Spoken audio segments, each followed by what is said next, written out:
দর্শক এনটিভি অনলাইনের পক্ষ থেকে স্বাগত জানাচ্ছি তৌহিদ হাসান ওসামা।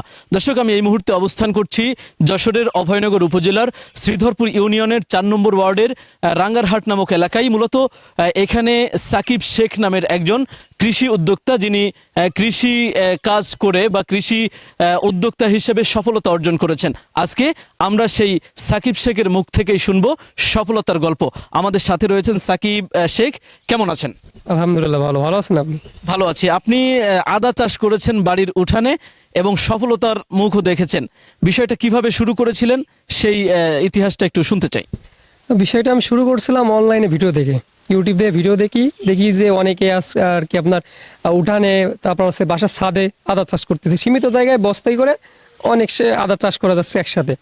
সেই ক্ষেত্রে ভিডিওটা দেখে আমি উৎসাহিত হয়ে আর কি নিজে একটা উদ্যোগ নিলাম যে আমি 100 বস্তা করে দেখি যে কি করা যায়, কি দেখি হয়, ফলাফলটা কি পরীক্ষামূলকভাবে। তা সেই ক্ষেত্রে সেই কায়দায় করা, তা উপরওয়ালার ইচ্ছে এখন মনে হয় আলহামদুলিল্লাহ বেনিফিটটা ভালো পাবো। আচ্ছা, আপনি বেশ কিছু গাছ লাগিয়েছেন বাড়ির উঠানে।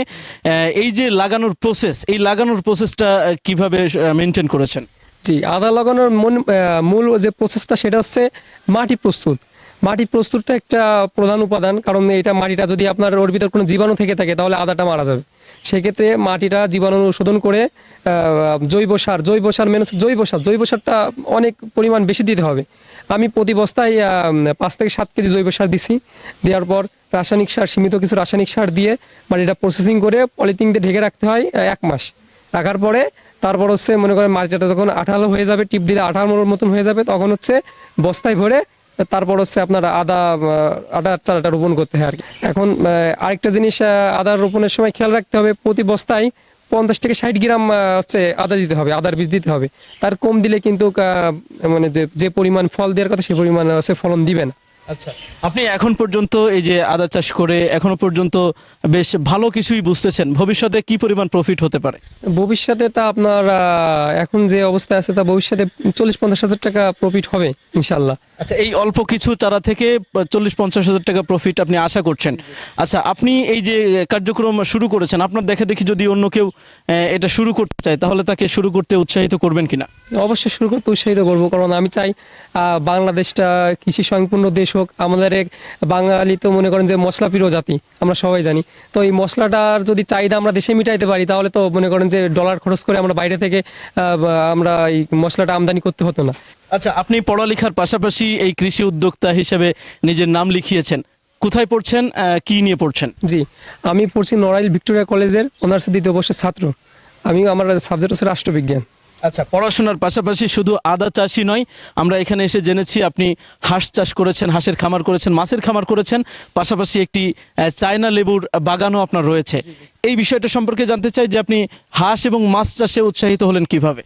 প্রথমত হচ্ছে আমাদের কৃষি ফ্যামিলি, তো আমাদের ওই ঘেরও আছে আর কি মাছ চাষে। তো ওই ছোট কাকা চাষ করে এরা, সেক্ষেত্রে দেখছি যে পড়াশোনার পাশাপাশি আমি যদি নিজের ইনকামটা নিজে চালাইতে পারি সেক্ষেত্রে তো ভালোই হয়।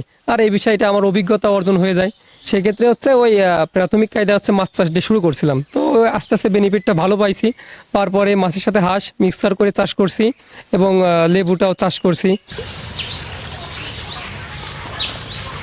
দর্শক, আমরা এই মুহূর্তে রয়েছি সাকিব শেখের লেবুর বাগানের পাশেই। মূলত সাকিব শেখ এখান থেকে লেবুর বাগানটি পর্যবেক্ষণ করেন এবং এই লেবুর বাগান থেকে প্রতিদিন প্রচুর পরিমাণ লেবু উৎপাদন করেন এবং সেটি বাজারজাত করে স্বাবলম্বী হয়েছেন। আমরা আপনার কাছ থেকে একটু জানতে চাই ঠিক কী পরিমাণ লেবুর চাষ করেছেন, কতটুকু জায়গায়?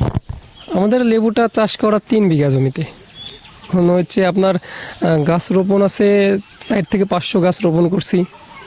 আচ্ছা, সেখান থেকে প্রতিদিন কি পরিমাণ লেবু সংগ্রহ করেন? হ্যাঁ, প্রতিদিন তো আপনার আমাদের যে অর্ডার আসে অর্ডার অনুযায়ী আমরা মাল দিই। হ্যাঁ, প্রতিদিন মনে করেন যে 1000 কোনো দিন উৎপন্ন করা হয়, কোনো দিন হচ্ছে 2000, এরকম করে মনে করেন যে অর্ডার আসলে ওটা তুলে হচ্ছে আপনার পাইকারির দ্বারা আর কি আমরা সেল করি। আচ্ছা, আপনি কিভাবে উৎসাহিত হয়েছিলেন এই লেবুর চাষ করার জন্য? আমাদের তো আসলে কৃষি বিষয়টা এখন আধুনিকতা হয়ে গেছে আর কি। আমরা ইউটিউব দেখে আর কি, আমি ইউটিউবে একটু ঘাটাঘাটি করে আর কি ইউটিউব দেখেই আর লেবু চাষটা করা। দর্শক, এতক্ষণ ধরে শুনছিলেন কৃষি উদ্যোক্তা সাকিব শেখের সফলতার গল্প। তিনি একাধারে আদা চাষ করেছেন হাঁস এবং মাছের খামার, পাশাপাশি চায়না লেবুর চাষ করে তিনি হয়েছেন একজন সফল কৃষি উদ্যোক্তা। তার মতো সফল হতে হলে প্রয়োজন নিয়মিত পরিচর্যা এবং আধুনিক প্রযুক্তির ব্যবহার। দর্শক, আজকের মতো এই পর্যন্ত। আবারও দেখা হচ্ছে অন্য কোনো ভিডিওতে। সেই পর্যন্ত সবাই ভালো থাকুন, সুস্থ থাকুন। আল্লাহ হাফেজ।